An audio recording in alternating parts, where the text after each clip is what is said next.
At the time of recording this, I wasn't sure what to title it.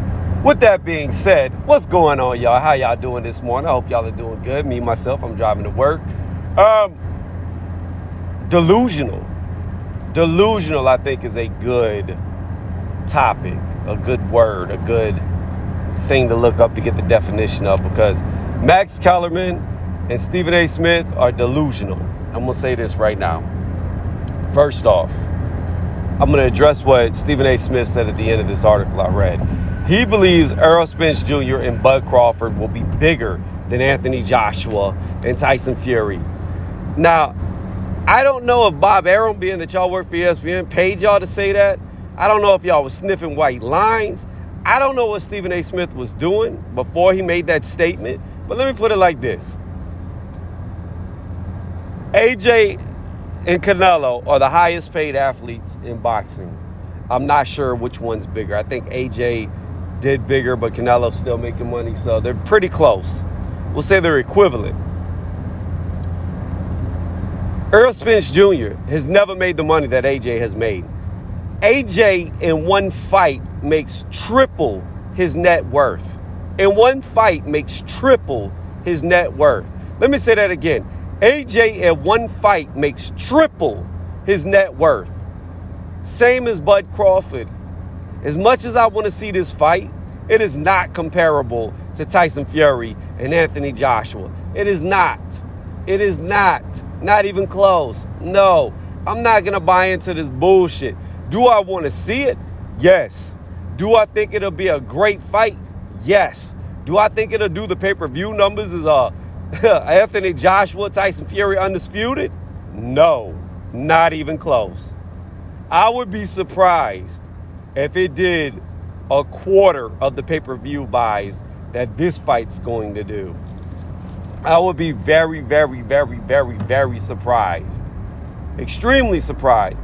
And this is not me trying to hate on Errol Spence Jr. or Terence Crawford, because I like Terence Crawford. He's my number one pound for pound. Been my number one pound for pound for going on 3 years now. My number one pick, pound for pound.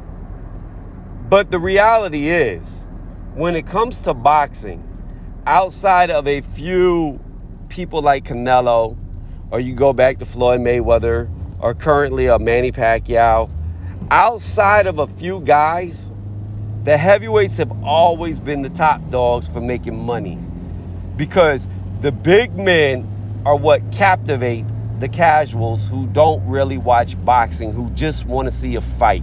It's the big heavyweights, the larger-than-life looking guys, the guys like Tyson Fury, who is 6'9", Anthony Joshua, 6'6", big fighters fighting. That is what has always dominated the market, period. Floyd Mayweather, you know, he adjusted that. Canelo, he adjusted that, but there are far fewer and in between. Like, it just, the money has always been with the heavyweight division. If you want to see how good boxing is truly doing, watch the heavyweight division. That's what's always been said. Floyd Mayweather Jr. is gone from boxing, all right? So the lower weight classes, the big people like that, names, it's not really there anymore. Again, I will restate, boxing is no longer a top 10 global sport anymore. Its popularity has been dwindling. Why has it been dwindling? Because the heavyweight division hasn't been there. That's why. It's the heavyweights that catapult the sport. I'm sorry, it is. It always has been. Now, with that being said, there, again, is no way possible that Errol Spence Jr., Terence Crawford, is the biggest fight in boxing. It's just not. It is not.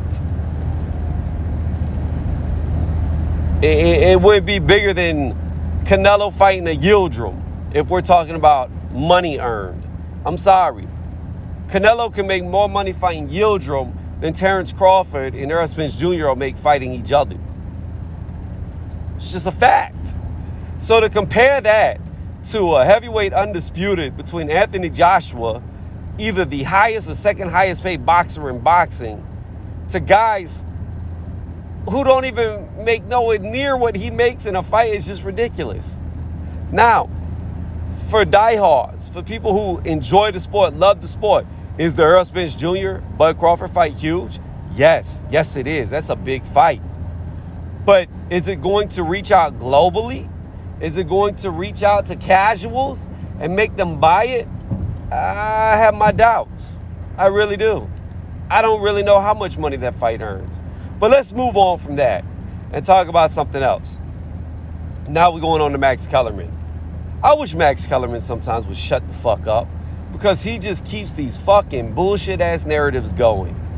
That he just adds fuel to the fire. It's like he watches YouTube and he's trying to get some type of fucking credit or acknowledgement from the YouTube community who come up with these fucking conspiracy theories. Talking about, oh, well, I believe that Deontay Wilder's going to get step-aside money. I believe. Motherfucker, we don't work in beliefs. We work in facts. We don't work in faith. We work in facts when you're reporting factual news of factual events. Now, if you've got a check, if you've got a contract, if you've got something stated in hard empirical evidence that Deontay Wilder is getting step-aside money, then please produce it. Because if he is, that's great. That means he's going to get to fight the winner if Tyson Fury wins. However, it's highly doubtful that he'll fight Anthony Joshua because, again, unless Anthony Joshua wants to fight him, Anthony Joshua is not bound to him. Anthony Joshua did not sign no rematch contract. He didn't. Now, moving forward past that, things that I do know and things that make me believe that it's highly unlikely that Deontay Wilder would even fight Tyson Fury. And I'll get back to the step-aside money. Here's the thing. When you become undisputed, you are truly the target. Every fighter you fight from then on is going to be a mandatory because you got now 4 sanctioning bodies. It means you don't have any room to breathe, which means that you go from mandatory to mandatory to mandatory to mandatory, or you get stripped. That's how it works. So that means that the champion will always be fighting the best.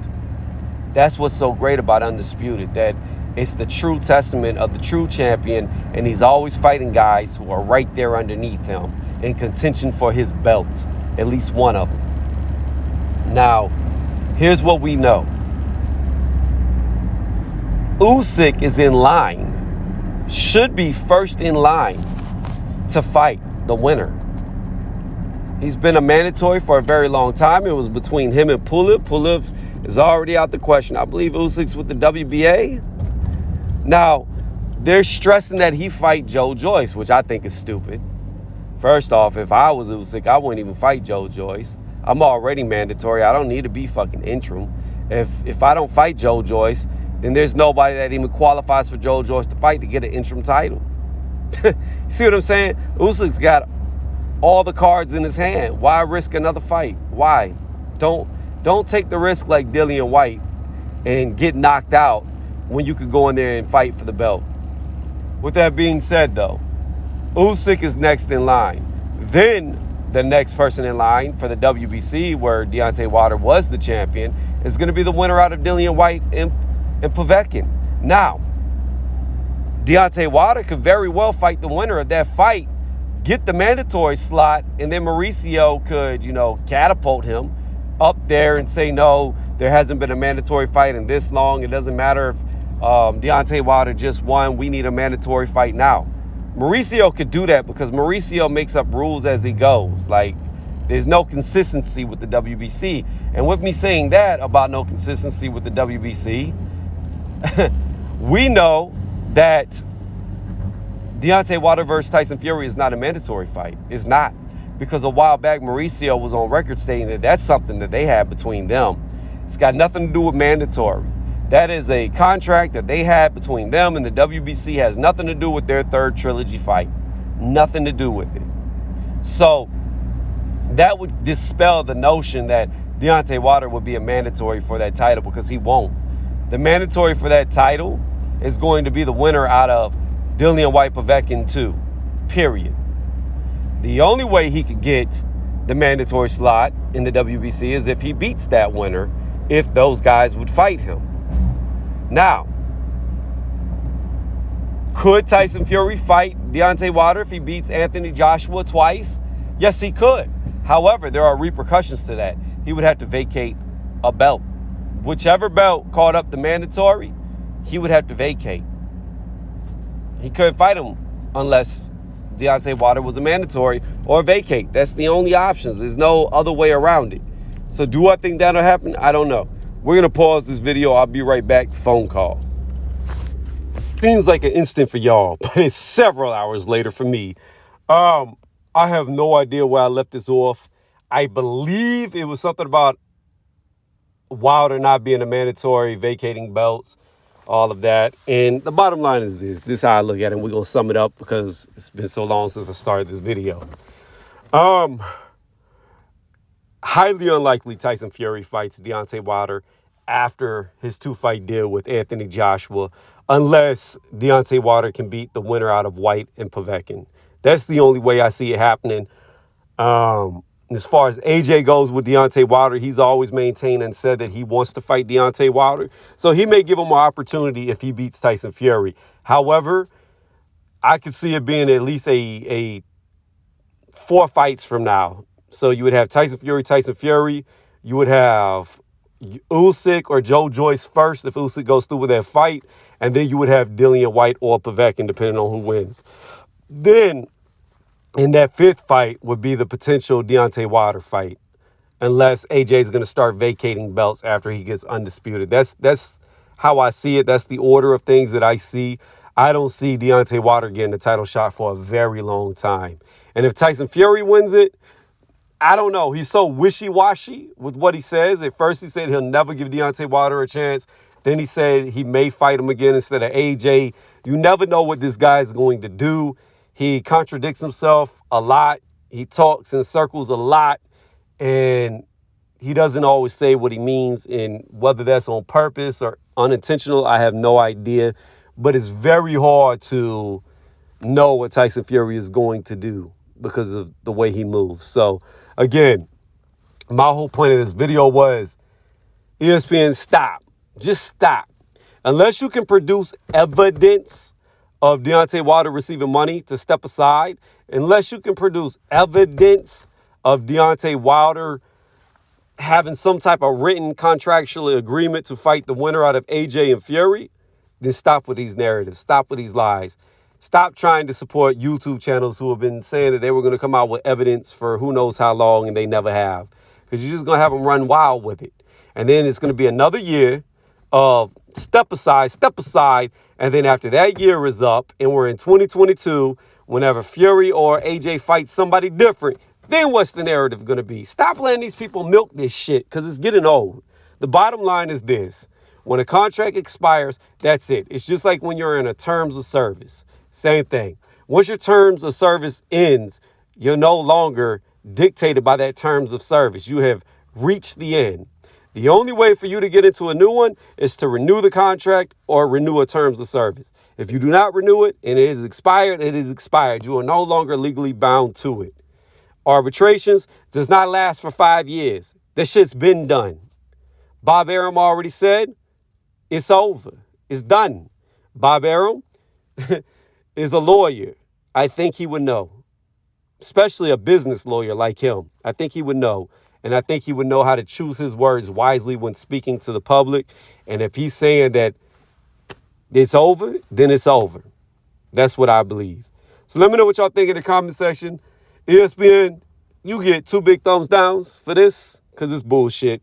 And y'all are delusional.